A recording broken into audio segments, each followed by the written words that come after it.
ગુજરાતમાં uniform civil કોડના અમલને લઈને મહત્વના સમાચાર આવ્યા છે। યુસીસી લાગુ કરવા માટે રાજ્ય સરકાર દ્વારા આજે મહત્વની જાહેરાત કરવામાં આવશે। યુસીસીના અમલ માટે પહેલ કરનાર ઉત્તરાખંડ બાદ ગુજરાત બીજું રાજ્ય બનવા જઈ રહ્યું છે। ગુજરાતમાં યુનિફોર્મ સિવિલ કોડના અમલને લઈ મહત્વના સમાચાર આવ્યા છે। યુસીસી લાગુ કરવા માટે રાજ્ય સરકાર દ્વારા આજે મહત્વની જાહેરાત કરવામાં આવશે। યુસીસીના અમલ માટે પહેલ કરનાર ઉત્તરાખંડ બાદ ગુજરાત બીજું રાજ્ય બનવા જઈ રહ્યું છે। મુખ્યમંત્રી ભૂપેન્દ્ર પટેલે કહ્યું હતું કે રાજ્યમાં વસતા તમામ નાગરિકોને સમાન હક અને અધિકાર મળે તે માટે આગળ વધી રહી છે।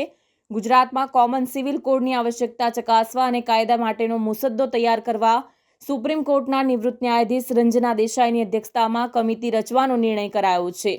દેશમાં બે પ્રકારના કાનૂન છે, ક્રિમિનલ કાયદા અને સિવિલ કાયદા। ક્રિમિનલ કાયદામાં ચોરી, લૂંટ, મારામારી જેવા બનાવો સામે સુનાવણી થાય છે।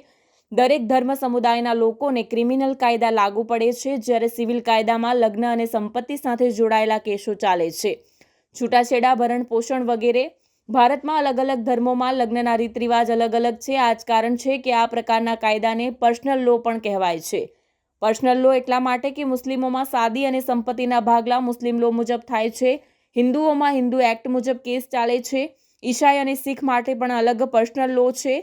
યુનિફોર્મ સિવિલ કોડ મારફત પર્સનલ લો ખતમ થઈ જશે અને કોઈ પણ ધર્મ હોય, કોઈ પણ સમુદાય હોય, એ તમામ માટે એક સમાન કાયદા રહેશે, જેને યુનિફોર્મ સિવિલ કોડ કહેવાય છે। ડોક્ટર દક્ષેશ ઠાકર હાલ એસએનડીટી મહિલા યુનિવર્સિટીના વાઇસ ચાન્સેલર છે।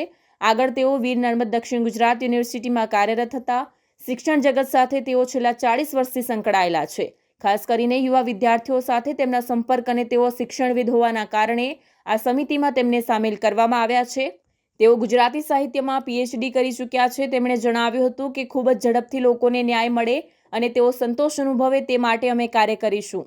અમે પોતાનો રિપોર્ટ બનાવી સરકારને રજૂ કરીશું। સુપ્રીમ કોર્ટે અગાઉ શાહબાનો કેસમાં સરકારને સૂચન કર્યું હતું કે આ પ્રકારના કેસોમાં જે વિસંગતતા છે તેને ઝડપથી દૂર કરવામાં આવે અને એક કોમન એક્ટ બનાવવામાં આવે।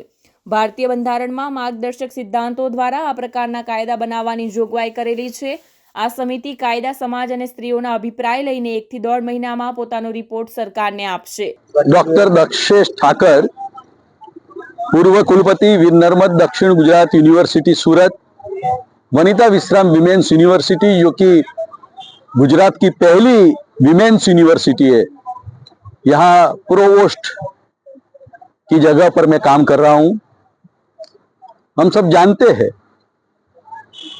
कि भारत सरकार और गुजरात सरकार यूसीसी का अमलवारी के लिए बहुत जागरूकता रख रही है। स्त्रियों को समाज में जो अन्याय होता है, उनके डिवोर्स होने पर उनको कम मेंटेनेंस मिलना, बहुत सालों बाद मेंटेनेंस मिलना और वारसाई जैसी जो बाबत है जो स्त्री को सीधी लागू होती है, एडॉप्शन, ऐसे जो नियम है उसमें सुधार करने के लिए, न्याय को ज्यादा जल्दी न्याय का अमल करने के लिए और समाज की स्त्रियों को जो अन्याय होता है, जो मानसिक यातनाएं होती है, उसको दूर करने के लिए गुजरात सरकार बहुत चिंतित है। और इसी संदर्भ में गुजरात सरकार ने यूसीसी समिति की रचना की है।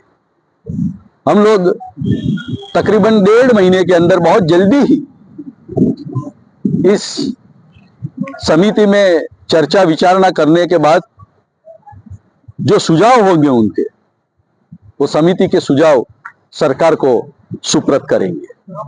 इसमें लोगों को कितना नफा होगा और क्या इसमें दिख रहा है? बहुत ही न्याय वाली बात है। हमारे वहां न्याय है, पर न्याय तब मिलता है जब इंसान थक जाता है। बहुत जल्दी से न्याय देने के लिए इस समिति अपने सुझाव रखने वाली है।